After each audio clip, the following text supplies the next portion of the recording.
Nandito po tayo ngayon sa Sofitel Philippine Plaza, Manila para sa 5th InnoSite Workshop na may temang Nature to Value Towards a Circular Textile Industry.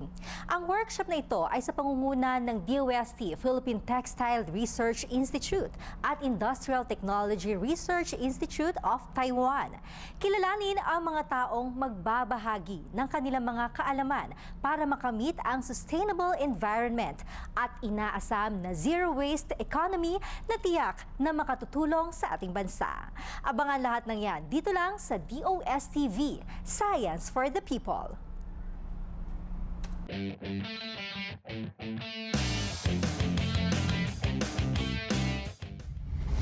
Magandang araw, mga kasama natin ngayon ang Director ng DOST Philippine Textile Research Institute. Walang iba, Director Celia Elumba. Magandang araw, Director. Magandang araw sa Jel at magandang araw sa lahat ng mga kapanood natin sa DOSTv. Alright, ma'am. So, share niyo sa amin ma'am yung insights ninyo. Siyempre ngayon, ang topic natin, ang tema natin, Nature to Value Towards a Circular Textile Industry. Alam mo, malaking oportunidad para sa atin. At the same time, makikita natin malaki yung ating kakulangan. Pero napakalaking oportunidad kasi ang daming pwedeng gawin eh. Ganun naman yung dapat pananaw natin. Pero dito makikita natin, hindi na talaga pwede yung ating mga sistema na mag-extract tayo from nature. Kung anong kinukuha natin, tapos susuotin natin, gagamitin natin, tapos itatapon. Mas maina, magawa natin siya ng additional na pagkagamit sa kanya. So, hindi lang recycling, maganda yung sinabi kanina eh. Hindi lang recycling ang habol natin. Mulang umpisa, kailangan sa disenyo ng produkto, siya ay magagamit mo ulit, whether babalik sa lupa or babalik dun sa technological process. So wala kang tinatawag na basura, wala kang tinatawag na waste, kasi lahat ng mga output na makukuha natin, maaari mong magamit ulit. Okay, so ang ganda no kasi parang sabi niyo walang tapon. Talagang dapat 'yun naiingatan natin, nakakatulong tayo sa environment. Pero basically, anong main objective nitong mga ginagawa nating activities, and then we have workshop? Alam mo, dalawang aming pinaka-main objective dito. Unang-una, palawakin yung awareness ng ating mga kasamahan sa Pilipinas. Hindi lang sa Pilipinas, pati rin sa ASEAN. Dahil kung napansin nyo, meron tayong mga kaibigan na inimbitahan natin galing sa Vietnam, sa Thailand, sa Laos, PTRI, meron tayong taga-Cambodia. So, ang gusto natin, mas maraming makaalam. Hindi lang sa kanila, pero lalong-lalo na sa atin. Kasi alam nyo, nabalitaan nyo naman siguro, ang Pilipinas daw ang number 3 sa buong mundo nung polluting sa ocean plastics, Yes, diba? yes, So, malaki yung ating maaaring i-contribute. So, tayo muna sa sarili nating bansa, sa sarili nating kanya-kanya nating kayang gawin. Yung pangalawa dito, yung idea, magandang sinabi kanina collaboration is the new competitive advantage. Hindi yung isang bansa lang ang merong kaalaman ng kabuuan eh. So, kapag pinagsama-sama natin yung mga kaalaman natin, kahit kano kaliit, yung kakayahan natin, kahit kano kaliit, mapapalaki natin yung magiging results natin. And this is something that has to happen for planet Earth. Hirap na yung ating planeta na nabibreach na natin. Kaya ang climate change has become really more serious kasi hindi nakakatulong yung mga sarili nating habits, yung paggamit natin ng mga gamit ng mga bagay, yung ating consumption patterns. Kailangan mabago rin yun kasi wala ang solusyon sa recycling alone. Kailangan may reduction, kailangan merong pagdisenyo para maibabalik natin sa sistema yung kagamitan ng mga nagamit natin. So kanina nabanggit nyo, hindi lang recycling yung kumbaga ways para makatulong tayo. And then meron tayong mga collaboration with other countries. Yes. Paano nagsimula yun, ma'am? naimbitahan kami ng isang taon sa isang forum para sa site, no? Doon sa forum na yon siguro na nakita rin, we were championing talaga textiles dahil hindi naman lingid sa kaalaman nila, it's the second most polluting next to petrochemicals. So nakita rin nila na ito, because it's one of the three basic elements, essentials, di ba, housing, food, and clothing. So hindi pwedeng hindi mo bibigyan ng pansin ang napakadaming kasuotan natin. So na-champion yung idea na yon. So nag-agree sila na isa ito sa mga priority areas aside from agricultural waste and also electronic waste. Doon nagsimula yon. So ngayon, tinitignan na natin ano yung maaari natin gawin na next step. So because of that engagement, we were asked if we would be interested to co-host. Of course, we're very interested kasi tugma sa ating sariling advocacy siya. So, syempre, inisip natin safe sa tao, safe sa environment. Pero meron ba mga parameters na kailangan i-obtain, let's say, mga apparel companies para at least makita natin na nakakasunod sila sa ecological standards? Naku, marami. At saka, alam mo, ini-scratch pa lang natin yung surface kasi even yung mga sistema na yan, kailangan natin ilagay sa lugar eh. Bigyan kita ng example. Di ba yung plastic straws, naging issue yan, di ba? So, after that, merong they had very good intentions, very well-meaning. Ang ginawa nila, ibang pananaw. Hindi na siya straw, ginawang sippy cup. Alam mo yung plastic na ginamit dun sa sippy cup, mas maraming plastic ang ginamit kaysa sa straw. So ito, good intentions. Pero kung hindi mo tinitignan yung kabuuan niya, effect niya, yung proseso na involved, yung materials na ginagamit at pumupunta doon, posible yung good intentions na atin, hindi natutugma doon sa ating intensyon. So may maraming pag-aaral na kailangan. Kailangan natin dito mga all minds, no? I like a lot of the things that were said kanina. It's not a question of creating biomass. It's more us making use of more brain mass. So, pakita raw natin na tayo intelligent. Imagine that. Dapat, Eh, ma'am. diba? It's about time we show raw na tayo ay may intelihensya. Hello! Parang okay lang. Of course, syempre ngayon ang dami nating ginagawang initiatives, di ba? Pero siguro 10 years from now, with a fast-changing technology, ano nakikita natin sa textile industry? Alam mo, hindi natin dapat kalimutan, ang Industrial Revolution 4.0 is for humankind. Right? Hindi natin maaaring kalimutan na lahat ng teknolohiya is indifferent nandun sa paggamit natin sa kanya. So, pag pinuntahan natin 10 years from today, syempre gusto nating makita automation. Gusto nating makita lahat ng use of IoT, Internet of Things, and how we can incorporate all of those, integrate all of those. Pero hindi natin kailangan makalimutan, hindi natin dapat kalimutan yung ating respeto sa mga social traditions, yung the way community comes together and gets together. Kaya sa palagay ko, kahit na tayo ay kumbaga tutuusin, ang tawag ko rito, less is the new more. Meron tayong kakontian. Pero sa kakontian natin, doon tayo mayaman kasi wala tayo nung pollution dito, pollution dyan, wala tayo yung mga ganon. Meron tayong plastics in the ocean, pero dapat mabigyan natin, maibsan natin yun, matugmaan natin ang tanong na yon. But 10 years from today, we'd like to see more natural textile fibers being used by more Filipinos. And these textile fibers must come from us. Sarili natin, ang dami natin, tinatapon lang natin eh. At yung mga sarili nating damit ngayon, kung maaari din natin siyang hindi lang siya i-recycle, pero matunaw para siya ay magawang panibagong materyales. Siyempre, madaling sabihin, technology pa rin ang kailangan mo doon. Magandang isipin na, yes, nandyan siya, paano yung tubig, paano yung kuryente. So lahat ng mga i-apply natin, dapat makita natin na siya ay sa kabuuan talagang nakabawas at nakabubuti sa ating environmental concerns. Thank you so much, ma'am. Baka meron pa kayong mga upcoming events, pwede na nating i-share sa kanila. Alam mo, yung bukas na workshop natin is going to be very exciting. Kasi tinitignan natin dito, sinabi nga natin, hindi lang sa Pilipinas eh. Mainam na tayo kasali na sa pag-uusap ngayon. Pero ito para sa kabuuan ng Asia-Pacific Economic Cooperation communities. It would be very good to see this on a wider scale kasi ang mundo, iisa lang, nagsashare tayo, pareho tayo ng tirahan. So kapag yung isa man ay maganda ang ginagawa, pero yung kapitbahay naman niya hindi mainam, hindi siya makakatulong sa kalawakan o sa malaking pag-uusap. So dito kailangan natin lahat tayo kapit-bisig dito. So maraming salamat, Jill, sa iyong patronage and support for our activities. Thank you very much. Thank you and congratulations po, ma'am. Maraming salamat po. Nakasama naman natin ngayon, of course, ang director ng DOST Philippine Textile Research Institute, walang iba, Director Celia Ilumba. Missed an episode? Want to try Pinoy recipe? Or check today's weather? Or perhaps just be amazed at events, people, and places of science, technology, and innovation. get them all here via the DOSTv app. Just download the app and you'll see the shows anytime, anywhere. Don't be left behind. Be updated and watch DOSTv. DOSTv app. Now available on Google Play. Magandang araw, kasama natin ngayon ang founder at CEO ng Go for More Global, walang iba kundi si Dr. Reiner Hengstman. Good day to you, Dr. Reiner. Good afternoon.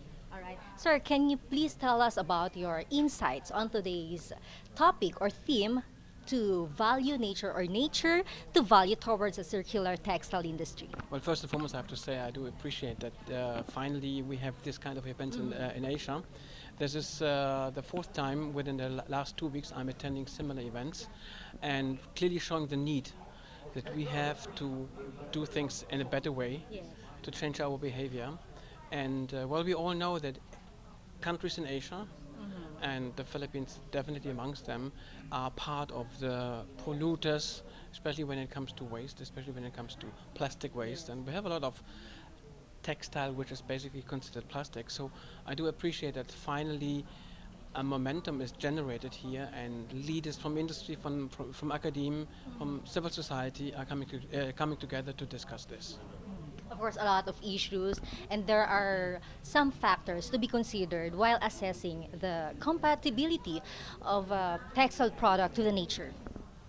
Well, I mean, the most biggest part to be considered, in my opinion, is that we have to make the consumers aware as well, in order to treat their products and don't see the products as a waste. I mean, there are a lot of possibilities available. We all know that the industry, academia, is doing a lot of research, but this information hasn't been distilled down to the people on the street. I mean, we have clearly guides or an agenda given by the Sustainable Development Goals, right, which put all the goals within 16 achievable goals. But here again, how can we bring it down to the consumers? And this is the most important thing. And then I do believe we can generate a momentum. And of course, undeniably, there is a rapid change within the fashion industry, right? Well, there's a very rapid change within the fashion industry. Well, unfortunately, it's called the fast fashion industry. And just consider a few years back, we had 3-4 seasons a year. Now we're up to 12 seasons a year. The question is whether we really need it. I mean, just consider, based on the latest Greenpeace report, that the average consumer is buying 60% more than 15 years ago and keeping it as half as long as 15 years ago. And there are a lot of examples that just being, under the hormones, and you go shopping, and textiles are being thrown away, even having the etiquettes on it, which is in a way scary. Okay. Given the facts and the statistics shown that the textile industry is the next polluter in the world, next to oil industry, but is there any ways or possible solutions to have a sustainable environment? Yes, there is definitely, and this is part of the so-called circular economy. And the most imperative part within this approach is that we have to think the entire process through, and that we have to start from the design, meaning the designers who design our clothes or our fashion need to know what is getting in and what is possibly coming out. But what are your advices or any recommendations based on your studies and assessment to the businesses, firms to have the products, but at the same time they are using environmental friendly solutions? Well, the biggest opportunity I even see for the Philippines is not to remain as an island or as islands, that the Philippines should look into collaboration, because we can only achieve a better future through collaboration, and there are many amazing opportunities out. All right. Do you have any final message to all our viewers? As I was saying, I really appreciate that the move of circular economy as well touched the Philippines. It's a huge opportunity if we work together, and we will achieve it.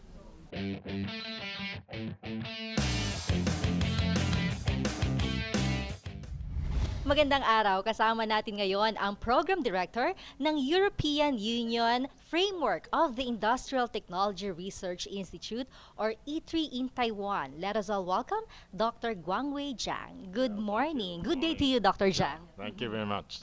Yeah. This is your Great first to time in be the here. Philippines, right? Yes, yes, yeah. So Great to be welcome. here. Mhm. Yeah. And yes. glad to be here. Of course, let us talk about for this year's framework, or I mean the workshop we have conducted today.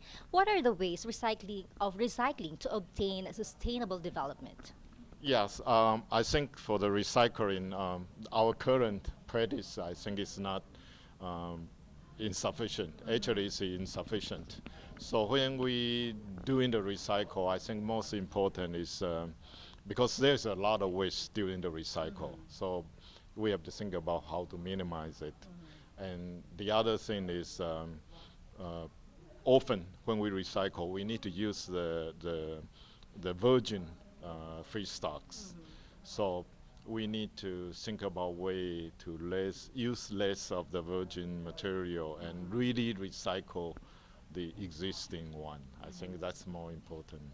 Yeah. Of course, we always hear sustainable development, Yes, but a lot of people until now, a lack of knowledge about this thing.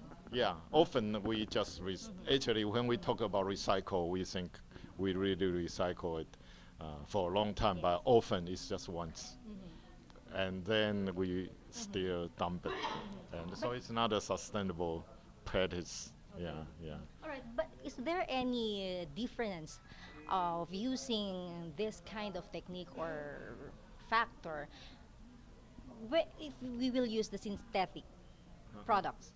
So instead of use a synthetic, Yes. because we need to dig the terms of material. quality.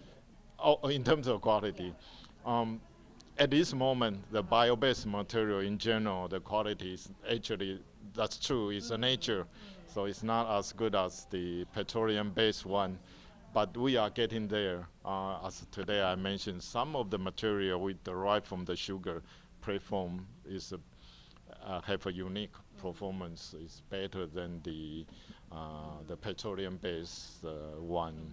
And so, and think about the petroleum base we developed for 60, 100 years. And so for the bio base, we just get started. So I think pretty soon we will get it better performance with nature materials. That's what I would say. Okay. Yeah, But yes. in terms of production cost, are we spending less with the raw materials? Again, yeah, it's a more expensive one. But as I mentioned, you have to ask yourself, it's really more cheap to use a petroleum base. If you think about the societal cost, we do a lot of damage to the environment, Yes. and that's a cost we need to add to the our original practice. So, but in terms of production cost at this moment, it's true. The bio-based material is still more expensive, so it needs a lot of work, and everyone need to work together to lower the cost. I think that's the current status for the bio-based biorefinery process. But do we have a sufficient supply of renewable resources? We were here in Asian country. I think that's yeah. not a problem. I think we have abundant natural resources, cassava, sugar cane, and Yes. pineapple here, and so we just need to find a way to get better usage of it and get more efficient. I think, Of course. yeah. But how will you encourage those businesses or establishments to use this kind of technique or ways to have the environment friendly as well as taking care of our environment, but at the same time they are boosting their sales? I think a lot of brand name company already did that. Probably it's not for me to mention about these names, but those brand name company, when they emphasize the bio-based material, use the natural material, they can sell the product much higher, actually they will make their monies. So I will encourage the other company follow through, and you can use a green label and the bio-based material to.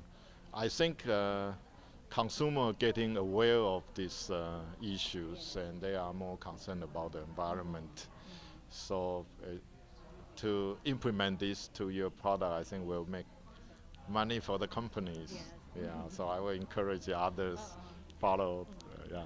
And what is your message, of course, to the consumers to support and to buy this product?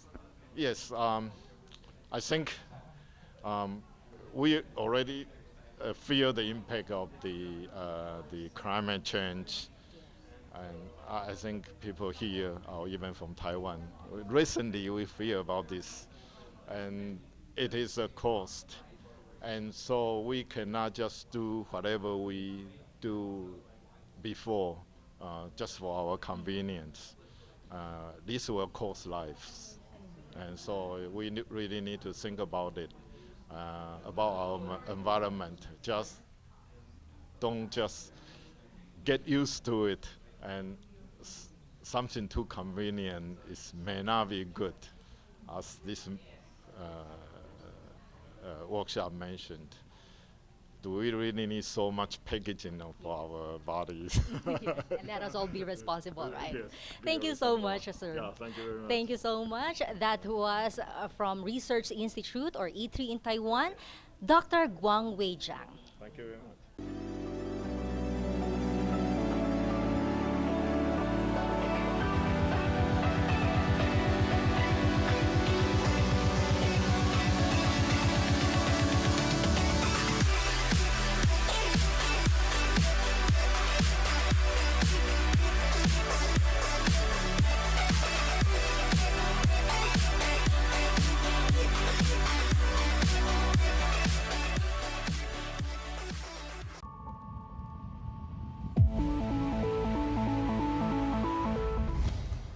Thank you, Ms. Jel. Good morning at good morning din sa mga viewers po natin ng DOSTv. Meron po tayong panibagong update regarding kay Typhoon Queenie with international name na Kong Ray. Kanina pong alas 8 or alas 3 ng umaga ay huli itong namataan sa layong 670 kilometers east-northeast of Basco, Batanes. Ito po ay bahagyang humihina sa bilis na 150 kilometers per hour na lamang ang lakas ng hangin at may pagbugso na umaabot naman sa 185 kilometers per hour. Kumikilos po ito pa northwest pa rin sa bilis na 20 kilometers per hour. Base pa rin sa pinakahuling track ng pag-asa ay hindi ito tatama sa ating kalupaan. Ito po ay didiretso na patungo sa southern islands of Japan at dito rin sa may East China Sea. Samantala, si Bagyong Queenie naman inasahang lalabas na ng ating Philippine Area of Responsibility either late evening mamaya or bukas ng madaling araw. Para naman sa magiging taya ng ating panahon, asahan sa buong Luzon ang partly cloudy to cloudy skies, kabilang na dyan ng Metro Manila. Asahan pa rin mamayang hapon hanggang gabi ang mga pulupulong pagulan or pagkidlat pagkulog. Samantala for our temperatures, Metro Manila 24 hanggang 32 degrees Celsius ngayong araw, sa Tuguegarao at sa Lawag hanggang 30 degrees Celsius ang pinakamainit na temperature. For Baguio, malamig pa rin 15 hanggang 23 degrees. Sa Legazpi, 31 degrees Celsius ang maximum temperature at maging sa Palawan. At sa Tagaytay naman, 21 to 29 degrees Celsius. Sa mga kababayan naman natin sa Visayas and Mindanao, asahan ng mga cloudy skies doon sa may eastern part dahil sa tinatawag na trough or outer part nitong si Typhoon Queenie. Ang Eastern Visayas, Central Visayas, maging dito rin sa Northern Mindanao at sa Caraga, asahan ng maulap na kalangitan na may kasamang kalat-kalat na pagulan at pagkidlat pagkulog for the next 24 hours. Sa natitirang bahagi naman ng Visayas at ng Mindanao, asahan ang partly cloudy to cloudy skies din sa buong araw. May tsansa din ng mga pulupulong pagulan or pagkidlat pagkulog mamayang hapon hanggang gabi. Range of temperatures natin for Tacloban, 25 to 30 degrees Celsius. Sa Cebu naman, 25 hanggang 31 degrees Celsius, habang sa Iloilo maaaring tumaas sa 32 degrees Celsius. For Davao, maaaring umakyat sa 33 degrees Celsius ang init ng temperature, habang sa Zamboanga naman, 32 degrees Celsius. Meron din po tayong gale warning dahil sa epekto nitong si Bagyong Queenie. sa malaking bahagi o sa malaking baybayin ng Luzon. Simula po dito sa Ilocos Provinces, paakyat ng Batanes and Babuyan Group of Islands, pababa naman ng Cagayan, Isabela, Aurora and Quezon Provinces at hanggang dito sa Bicol Region, asahan ng matataas na alon na maaaring umakyat sa 4.5 meters. Bawal muna pumalaot ang ating mga kababayan na may maliliit na sasakyang pandagat. Ano nga bang inaasahan natin pagsapit nitong si Typhoon Queenie? Ito po ay unti-unting umihina habang pumunta sa southern areas of Japan, sa East China Sea, at maging dito rin sa South Korea. Samantala, yung magiging epekto pa rin nitong si Queenie, light to moderate rains in general, dahil dun sa trough or yung outer part ng bagyo. Strong to gale force winds, inaasahan pa rin po natin sa susunod na 2 hanggang 3 araw, dahil nga sa malakas na hangin, eventually matataas po yung mga magiging alon nito sa may parting Luzon. At inaasahang lalabas nga ito ng PAR, mamayang late evening hanggang bukas ng madaling araw. For the next 3 days naman hanggang sa weekend, Metro Manila mananatiling partly cloudy to cloudy. Asahan pa rin ang mga pulupulong pagulan mamayang hapon or sa hapon hanggang gabi. Ang range of temperatures natin from 24 hanggang 32 degrees Celsius sa Sunday. Sa mga kababayan naman po natin na sa mga nagbabakasyon sa Baguio City, mananatiling malamig, maring bumaba sa 15 degrees Celsius ang minimum temperature at hanggang 23 degrees Celsius lamang ang maximum temperatures, possible din ang mga rain showers and isolated thunderstorms. Sa mga kababayan natin dito sa may Legazpi sa Albay, asahan din ang partly cloudy to cloudy skies with rain showers or thunderstorms mostly in the afternoon. 25 hanggang 32 degrees Celsius ang range of temperature hanggang sa weekend. Sa atong mga kaigsuonan din sa Metro Cebu, 25 to 32 degrees Celsius ang range of temperature hanggang Sunday. Meron din mga localized thunderstorms. Habang sa Metro Davao, generally magandang panahon din ang mararanasan. Medyo mainit nga lang, no? Nasa 33 to 34 degrees Celsius ang ating maximum temperature. Ang ating sunrise ay kaninang 5:46 ng umaga at ang ating sunset naman ay mamayang 5:44 ng hapon. Manatili pong nakatutok sa ating Pag-asa Twitter and Facebook pages at bisitahin ang ating bagong website, that's bagong.pagasa.dost.gov.ph. Ako po si Benny Estareja na nagsasabing sa anumang panahon, Pag-asa ang magandang solusyon. Magandang umaga. DOSTv would like to thank Filipino Creazione de Mano Incorporated. Visit their showroom at ground floor lobby, PSMBFI Building, 318 Santolan Road, West Crames, San Juan City. SciTev, the world's leading source of reliable and authoritative news, views, and analysis on information about science and technology for global development. Visit their website at www.scidev.net. Dahil sa workshop na tulad nito, nagkakaroon ng pagkakataong magsama-sama ang mga expert para pag-usapan ang mga policies at solutions para makamit ang isang sustainable environment. Ngunit hindi maisa sa katuparan ang lahat ng ito kung hindi magsisimula ang disiplina sa ating mga sarili. Kailangan maging responsable tayo sa pangangalaga ng ating kapaligiran. Para sa mas marami pang kaalaman tungkol sa siyensya, teknolohiya, pangkalusugan, pangkabuhayan, maging sa agrikultura. Lagi niyo lang po kami samahan araw-araw. Ako po si Jel Miranda at ito po ang DOSTv Science for the People.